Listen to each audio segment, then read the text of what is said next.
Give me like one solid clap. Ready? There. Me or her? Her. Okay, cool. We're good? Ready. All right, what's going on, world? Elaine Castro here at the Vargas' gym with the co-main event of Fernando Vargas Jr. He's headlining the Canelo versus Crawford fight at Allegiant Stadium Saturday, September 13th. Fernando Vargas Jr., how are you doing today? I'm doing good. How you doing? I'm pretty good. Thank you so much for your time today. Now, let's hop right into it. You know, I know that you're technically the underdog here, which I was pretty surprised to learn. I had no idea that was it until I started watching some of your stuff. How do you prepare for that mentally, and how have you been embracing that thought? Yeah, no, it's definitely been a different role. I'm usually the A side per se. You know, it's everyone fighting the Vargas dynasty or fighting me. But, you know, this has definitely unlocked a different side of me in training. My dad and my coaches wanting 6, 7, 8 more punches on the bag, going more rounds, pushing me mentally. Just every round counts, you know. So I understand the judges, Turkey, Dana's backing him. So, you know, I potentially am starting this fight 0-3. So that's the way I'm taking it. And, you know, I'm liking this B-side role. It's made me more hungry as a fighter. Yeah, I've heard from some people here before you got here that your mindset is way different, you know? And one of the things that I want to know, your dad, Fernando Vargas Jr., obviously has been in your seat so many times before, right? And you growing up watching him, things like that. And I know that he has always, you know, gone up and stepped up into whoever challenged him, which is basically what you're doing now too, you know, kind of stepping not only into his shoes, because I know that you are, you know, leaving your own legacy, but how does his boxing philosophy and his, you know, mentality and his journey influence your boxing? It influences a lot, you know what I mean? My dad is a dog. Like, yeah. It's very hard to get into his mind, you know, but he's just a special type of fighter and person. So his tenacity and his will, it came from something different. You know, he didn't have a father. And he didn't have the love from a family. So, and I have that. Yeah. So I know my dad's living a dream with us, and I know he wanted that, going to different tournaments, or even we're in the amateurs. Boxing's taking us different countries, and you know, it's a surreal moment, but there's no greater feeling for me to win with your family, with your brothers, with your mom. You know, I know a lot of world champions that make a lot of money, and money's great. But if you don't have a mom to hug or a brother to hug, it's like, what's it for? So it's definitely a blessing to be winning with my family. Okay, you said, what's it for? And that's one of my last questions, but now I'm going to make it my first, okay? It's okay. Why boxing in one word? It gives me purpose. It's my purpose. It's difficult being in somebody's shadow, but I've always said I don't want to just be a junior. I don't always just want to be in someone's shadow. And I feel this fight steps me into that. You know, it steps me into me being my own man. Yeah. And, you know, we get a lot of the love from fight fans from, oh, we saw the Oscar fight. We saw the Trinidad fight. And it's a lot of love that we don't get for ourselves. It's just what our dad did. But this fight, I know I'm going to get a lot of respect with fight fans because Callum's a dog. He is a great fighter. He has Freddie Roach's backing. So when I do beat him, you know, I know that the boxing world is going to be buzzing about this win. I can't wait. You know, I can't wait to see you step in the ring. It's going to be my first time actually watching you live. So I'm really, really looking forward to that. One of the things that I want to know, you know, having a legend of a father, what kind of things are you guys cooking up in camp that, you know, especially for this fight, that fight fans are going to be kind of surprised about? We can't say too much. Obviously. Don't tell me your, you know, your whole game plan here. But we have a solid game plan. I know just, you know, just the will. Just my dad pushing me mentally. I feel there's some father-son teams that don't work. Yeah. Or that they're against it. Yeah. But it's worked for me. It's worked for us. So if something is not broke, why fix it? Yeah. You know, my dad has felt the nerves. My dad has felt the stage being this high. And what better person to guide me than my father? So we're looking to put a statement September 13th. And I'm looking to steal the show. I know Canelo and Crawford, they're on their way out. But this is a perfect opportunity. I mean, what more can you ask for? A co-main, Mexican Independence Weekend, Vegas. Like, it's huge. It's a blessing. Huge, huge, huge. I heard you say, this is my biggest fight now, but it's not going to be the biggest fight of my career, right? Where do you see yourself in the future? What kind of legacy are you trying to leave behind? World champion, glory. I'm for all this. Like, I know a lot of people may just see the social media and, you know, they could get wrapped up in the Jake Paul generation of fighters. But I don't fall along that. Mhm, You know, I want mhm. to be able to be a throwback type of fighter like my dad was. Hey, two young, undefeated fighters putting everything on the line. I mean, that's the type of fights that got Boxing people fans, yeah, excited. Yeah, yeah, and yeah. boxing fight fans want to see. It's Want to like see. I saw different people say, "Hey, you guys could have waited a little later," but I knew after this win with Corey, I'm like, I need something that's gonna make the 154-pound division give me respect. So I was talking to my lawyer. I was talking to one of my coaches, Coach Heck, my dad, and they're like, "Hey, Callum," Yeah. because they were saying other 154 pounders, but Callum's great. It's just it makes sense. He has Ireland behind him. They're very passionate fans. They drink like Mexicans. Like I They swear do. they're It's Mexican. gonna be a wild, wild fan base It's there. gonna be crazy. So you know, it just made sense. And you know, I have a tremendous team that works day in and day out, and my mom running everywhere like a chicken with their head cut off. And it's just there's so many key components that make me look good. Yep. But it's just I have a tremendous team behind me. Yeah, it is a team effort, you Yes. know, and because I've done, you know, and I still do like logistics and all that stuff you were talking about, Yes. medicals and things like that. There's just so much that happens before a fighter gets in the ring. You know, a lot of people just hear the bell and they're like, oh, well, Yeah, you know, cool he just got, trunks. you know, he All just, right, they're just yeah, throwing down. yeah, he Yeah. just got in there. Walk me through a day in the life, you know, today, you know, during training camp. What does a day in the life look like? You know, today you were supposed to be here training at 12. I'm so sorry. You got here at 1. I know, I got here so late. But I'm sorry. and I totally understand. That's why I was like, no, don't even worry. We're on your time because I know, you know, it's all kinds of stuff that is Yes. happening. What does a day in the life look like for you in camp?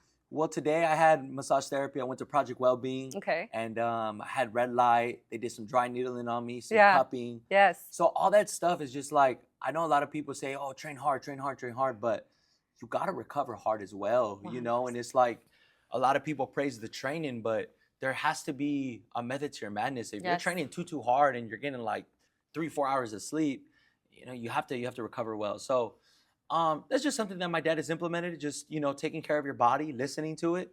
And certain days when I'm supposed to go to Mount Charleston and run a whole bunch of miles, I tell my dad, hey, Dad, my lower back's hurting or my shoulder's hurting or whatever. And he understands. So I think just listening to your body and just flowing with it. So I went to that. Then I have medicals.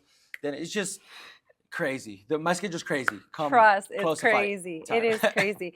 And, you know, that's one of the reasons why I was telling the team, I was like, I know fight week's going to be so wild and I want to get in, you know, here Yes. personal bit with you and just kind of like get the vibe more. One of the other things that I was kind of like wondering, you know, you have brothers that box. Like, Yes. what is the vibe at home? Like, you know, is it like a friendly competition? Is like tag team, I got him, you got him? Like, what is? Oh, for sure, it's friendly is it? competition. Yeah? It's like, who has the better looking girl? Who has the better looking car? Who has the bigger house? Like, you know what I'm saying? I So it's look like, better. I smoke better. who has like, better hair? You know, have jet black hair, just saying. Who You know what smells I'm saying? better? That's funny. Yeah, you know, so it's like, look, we all have our own, we're all together, but we're all each so different. So, of course, we're always competitive. Emmy just got the fastest knockout MSG, like 40 seconds. I don't think I could top that, but you know what I'm saying? It's definitely a competitive nature whenever we're together. That's so amazing. Have you guys ever sparred each other? We've actually thrown down with each other No. too. Yeah, hey, we're fighters, you know? Things happen. I'm a Vargas, he's a Vargas. Like my dad says, he goes, hey, how, because I used to talk to my brothers like looking down on him. Oh, Like, just like big brother vibes. big brother, very big brother vibes. And I would just talk to him crazy. And then my dad pulled me aside one time. I think my brother did one time, my Malo, and he was like, hey, bro, how would you like it if I called you yada, yada? I was like, oh, you're right, bro. He's like, you know, don't talk to me like that. Even Emmy, even my little sister China, I talked to her, hey, China, give me, what? Like, she has that in her. So it's just level of respect we got to have with siblings. It's, even if they're younger, you know, I know Yeah. a lot of older brothers could fall into just talking down on them, but you got to talk to them level-headed.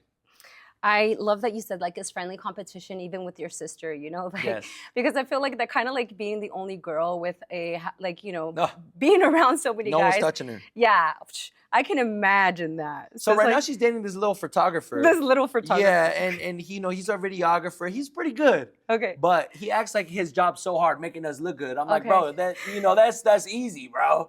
Just don't hurt my little sister. And You don't want to catch don't do these some hands. other, yeah. I'm like, bro, we're still gonna have that talk. He's like, bro, we've had like 30 talks. I don't care. Yeah, yeah. And then you're So- gonna have 30 with you, 30 with like maybe 50 with dad. Oh, it's not gonna get to dad. It's gonna go me if it's around Amado, if it's around Emmy. If it gets to Dad, like we did something wrong. Like this is not gonna happen. Yeah. Yeah, So crazy. and she's beautiful. I hate it. Ugh. It's like karma, bro. Like, you know what? Yeah. I think I kind of see you as like a big brother, so I'm sure she loves you guys. You know, like, and I see you guys spoil her. She's the princess and all that good stuff. So, has she ever gotten in the ring with you guys? No, but she'll throw down. She's not scared. She was like gonna get in. I think she was gonna like get into like a little like school fight years ago. Yeah, there was this big girl and she didn't back down. You know what I'm saying? Let's that Vargas in her. So, Emmy's definitely closer to age with her. Yeah. So they're really, really close. Amado's more like, hey, put on a sweater. Or just like she don't want to hear Amado. Me, I'm a little bit in the middle. Like if I see some crazy stuff, I'm like, all right, trying to like, what's going on? Like, I'll talk to her like sensibly, you know? Yeah. But we're all brothers. We all get, you know what I'm saying, jealous to an extent. Jealous to an extent. Okay, so I know that this fight is super stacked, as you know. You already mentioned it, like I know even your coach Hector said like earlier, like your fight really has that potential to steal the show. I really do think that because, you know, not only are you confronting Walsh, but also, you know, Dana and, you know, his backing and all that good stuff. How does that make you feel? I embrace it. These are the fights that I wanted. These are the fights that, you know, excite me. I think too many fighters hide behind promoters. Too many fighters don't want to be tested. And then when the test comes, they're not ready for it. So, again, this is the fight that's going to give me a lot of respect with fight fans and let them know that I'm serious. Let the whole 154-pound division know that, like, hey, these aren't just like a set of, like, you know, Backstreet Brothers over here. Like, no, these guys come to fight. They train hard. And, you know, one fight at a time, we're going to be taken serious. So I'm very excited for this opportunity. And these opportunities don't come, you know, all the time. So Canelo card, co-main, I mean, I'm training so hard for this fight. Yeah, I know you are. And, you know, your whole team around you is believing in you. And I think it's so important to surround yourself around winners, winner mentality, like-minded mentality. I think that's just so important. You know, I hear you speaking life into your own life. And I know that comes from others speaking life into your life, you know? Yes, the light went out. Hey, one of the lights went out. Okay, should we wait for it? Yeah, 1 second. I only have like 2 more questions. 10 more minutes, okay? 2 more questions. We're almost done. Thank you, Mama. Thank you, Momager. Momager, the glue. She is. Ready? Yep. All right, so the next question that I have for you, Mr. Junior. Wait, what do they call you at home? Whatever. Junior, my little sister calls me Papa sometimes. Aww. Fernando. It just doesn't matter. I get the point. Yeah, you get the point. Just call my name. Yeah.